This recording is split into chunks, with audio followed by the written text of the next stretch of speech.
All right, so now that we've got our sheets configured and set up, we want to go in and take a look at maybe doing some dimensioning and some other hatching or some blocks that we can add to dress up our project. Now, you can do this before you do your sheets or after you do the sheets. It really doesn't matter.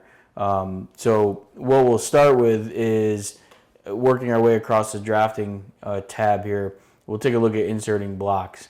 So in here you've got the ability to insert a block. You can import blocks, create blocks, and even purge blocks. So if you bring a CAD file in to Business Center, you drag it in, the blocks that are in that CAD file will come in and be available to insert into your drawing or to your sheet or your workspace.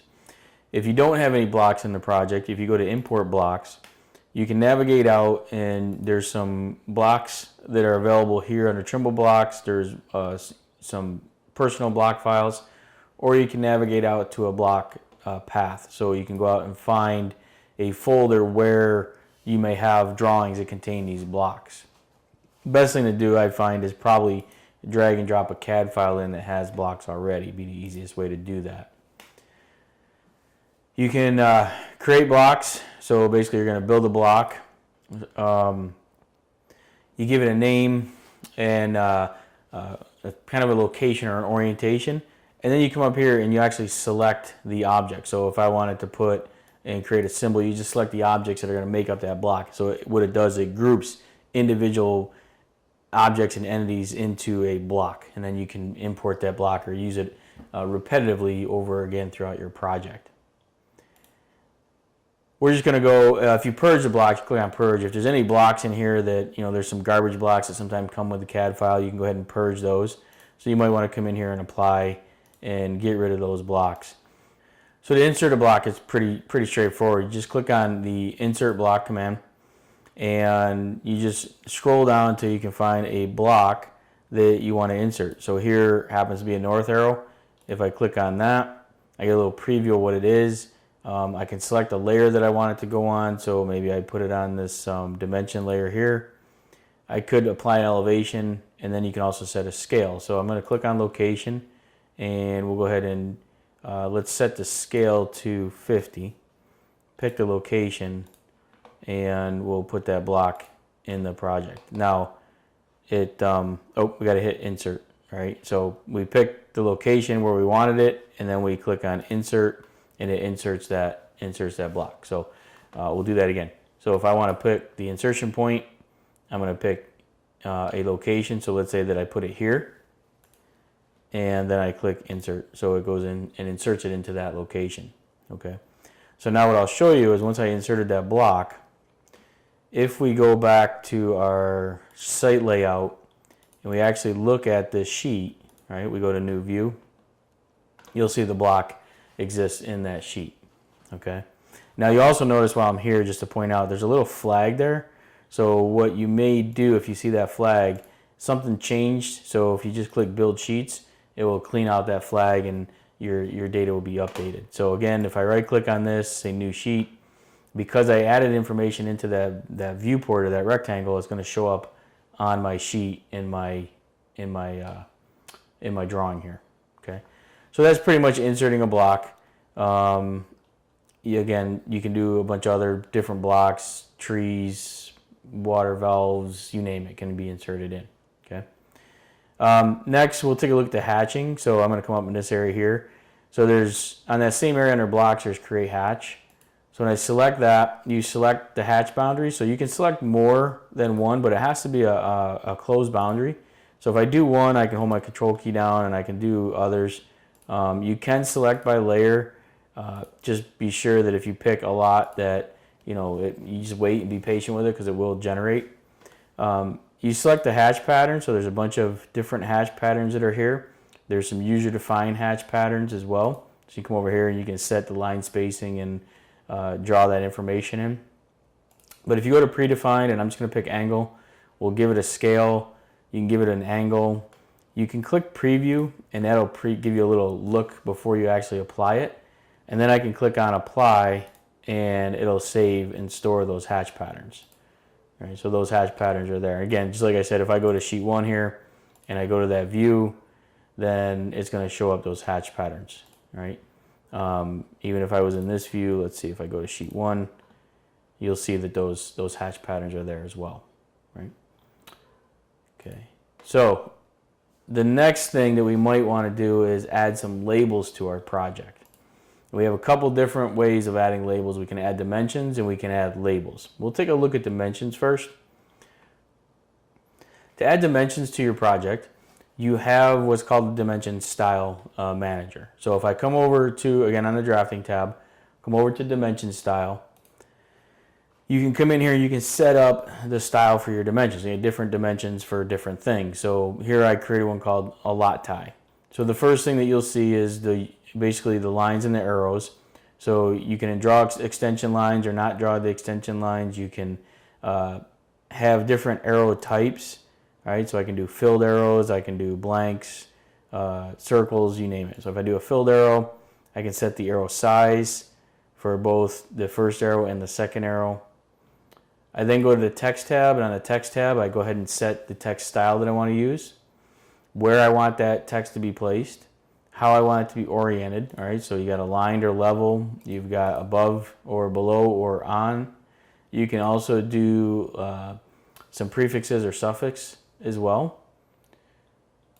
On the units tab, you control the units. If you have this checked, it uses your project units. Here we can override the project units and set our own units. So if I want this to be only 2 decimals, I want a different unit than what my system set to. So maybe I want a supplemental unit of angular, maybe meters as well as U.S. survey feet. You can do that as well. You can have automatic rounding, so it's going to round up. You can round to the nearest. If you uncheck this, I can always round to the nearest value, so this way I can round up or down. But if I leave it as automatic, it'll round appropriately in most cases. Either show trailing zeros or show trailing decimal. So again, you just set the properties you want. Same thing goes for your angular units. And then on the position, you adjust the offsets for the different values. So you can see here, dimension offset 1 is this value right here. So if I don't want that to be too far, 5 units from the line, maybe I want it to be 2.5 or 3. So we'll set it to 3. My dimension line length, number 2, which is this guy right here, it's set to 30. So let's set that to 3. Let's bring that down a little bit. Same thing, our dimension line stretch, which is number 3, which is up here. Let's set that to 3.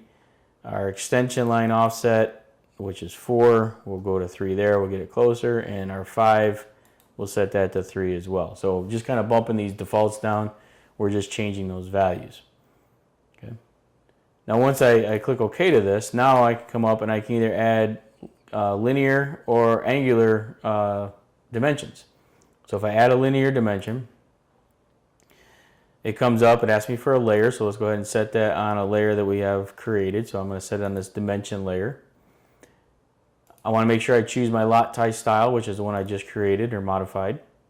I can do either a line or an arc segment, or I can do 2 points. So if I pick on 2 points, and let's say I want to dimension this point here, and I want to right click and go perpendicular to my segment, which to the segment of this line here, which is the lot line. There's my dimension, right? And you can see depending on how I have it, whether it's going in this dimension or depending on where I put my cursor, you can see that it's snapping and it's 68 feet. So now I'm just going to put the location of that right there. So now I've put that label in. Let's see, we can do another one over here. So my second point there, I'm going to right click and I'm going to go perpendicular to segment. Pick that.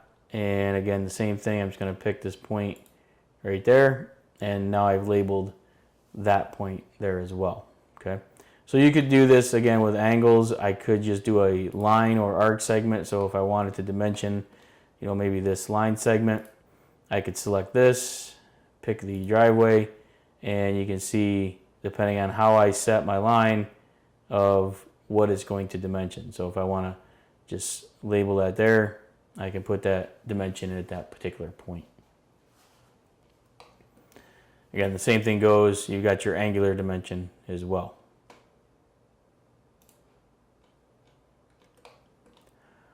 Some other labeling that we have are the ability to label lines, label points, and label polygons, or point, and even change point symbols and stuff. So just like the dimension style manager, we have a line style manager. So if I click line style manager, I can come up here and it's, or I'm sorry, label style manager. What I'm going to get is same idea as I've got line styles, I've got point styles, and I got polygon styles. So if I come into line styles, I can control how the dimensioning is along this line. So if I want the gap distance not to be 0.3, maybe I want it to be 0.25, or let's just go 0.2. Okay. I can come down here and I can say one above, along. You got your line unit length. If I switch over in my bearing, you can see that I'm editing the bearing. So what you do is you create a new style or modify the one that's here. So again, my standard style, I'll set the layer that I want this to go to. So let's put this on dimension as well. The text style, we'll leave it as standard, but I can pick a style for the text. Put in my gap and my line spacing.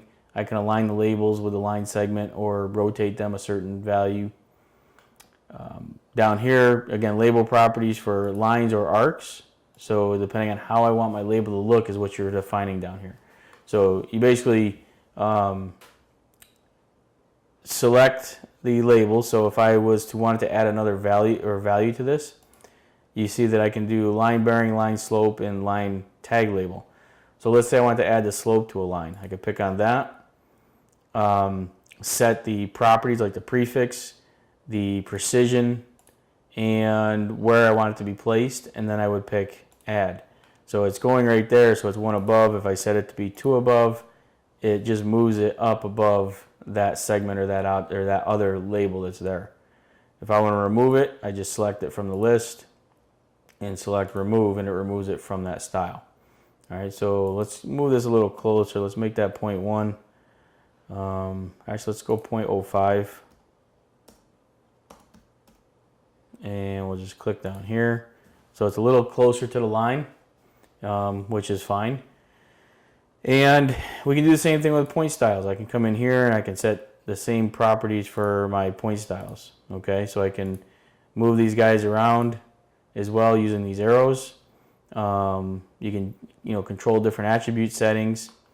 If I go to polygon styles, here I'm going to use the style. Let's go ahead and set that on the layer as well. So I'm just coming in and put that on dimension. We'll use that text style. We'll just make this gap 0.05 for that. The label type is name. So that's that first one. It's going to use the name of the object. So in this case, we're going to label our buildings. It's going to use the building number to label those buildings. And then it's going to use the area. So the other property there is area. So I have the area in here, the units.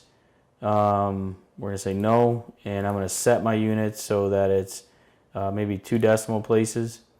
Actually, let's just go 0, and we'll leave the prefix on here as well. Okay. Let's see. Oh, display unit suffix. Sorry, we'll set that to yes, and we want the precision to be 0. All right, so that we want the unit suffix on there, or you can turn it off. All right. So now that I have that, again, you just set up the styles. Once you set these styles up, you can create different styles in that manager. Save those with your project template, and that way you always have them. So I'm going to click OK. I can export those styles out and use those in another project too. We'll go back to that. I don't know if you saw that, but if I go to Label Style Manager, I can export those styles out and I can import them. All right, so I can create these styles and use them in other projects. So then the next thing would be to start to label things. So if I want to label lines, I'm going to click on the line option. I'm going to use my standard label style that's already there and modified. I'm going to put it on my layer dimension. I can tell it to label all lines that are greater than 10 units, or set a minimum line length. All right, so I don't get all these labels on small line segments.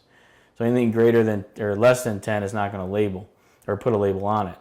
I can add small segments to a table. Right, so I can come in here and I can create a new table. So just like our line styles we also have table style. So we can create line tables, point tables, or polygon tables. So if you had a lot and you want to just put it in a table, you could do that as well. So let's go ahead and create it. We'll just call it lot lines. We'll put that on the dimension layer as well. We'll use that standard line style table, and I'm just going to pick a location and we'll drop that in right there. So we can come back and modify this and change it, and we'll come back and do that in a second. So what I'll do next, and we'll talk about the label style manager in a few seconds. So now it's asking me what segments I want to label. So I can either select one segment. So if I was to come in here and pick, let's just pick this line here, you can see I'm labeling that one segment. If I wanted to, I'm just going to undo that, and let's undo. Okay. So what I can do here is I can do multiple lines. So if I want to pick by layer, I'm going to pick this lot line, and when I hit add, it's going to label all the lines, and you can see that it's also created my table. All right, so we want to go ahead and modify and change that table. So let me close this, and now I can come in and I've got this table, and I can move this table out of the way. I can go to the properties of it or edit that table altogether. So if I go in and edit it, you'll see that I can come in and change some of the configurations and the settings. I can also go in and change the styles, but we'll talk about the table here in a minute. But you can see that all my lines are now labeled with a bearing and distance. Again, I want to control the precision. I can do that in the label style manager. Next, maybe I want to label all the lots. So I'll go over here and I have my polygon label styles, or polygon labels. Same concept. I'm going to pick my style. I'm going to pick the layer I want it to go to. I'm going to select the polygon to label or multiple by layer in this case. So I'm going to choose by layer. I'm going to pick my buildings, close, add, and now all my buildings are labeled based off their building number, or in this case the lot number, and the square footage for those buildings are there as well. So that's the lines and point or polygon labels. You can do the same thing with point labels. Last thing on the advanced drafting is the label style manager. Again, you saw the line label style, which is right here, or the line label style. So if I pick this, right click and go to edit, I can come in and modify the information. So I can select, the segments. I'm modifying the data that's in the table. If I go to the style manager, is where I can come in and modify some of that information. But if I also look at the properties of this table, so let's close this, because my header here is wrong, so I need to edit that. So let's look at the properties. And in the properties, you can see here is where I can come in and I can change the style that's being used. So if I make a new style, I can change that style. But here I spelt lines wrong, so I'm going to come in and I had the capital I, so let's make it a smaller case I. You can set the start number for the tag, what layer it's on, scale, and rotation and stuff as well. So if I wanted to scale this in half, I could do that, and it would reduce the size of the text and the table itself. So again, you want to be sure that you set up the styles for the table, your lines, your points, to make sure that those table styles are configured the way you want. So you can see with the advanced drafting, there's a lot of standardization and configuration that needs to get done to get the results that you may be looking for.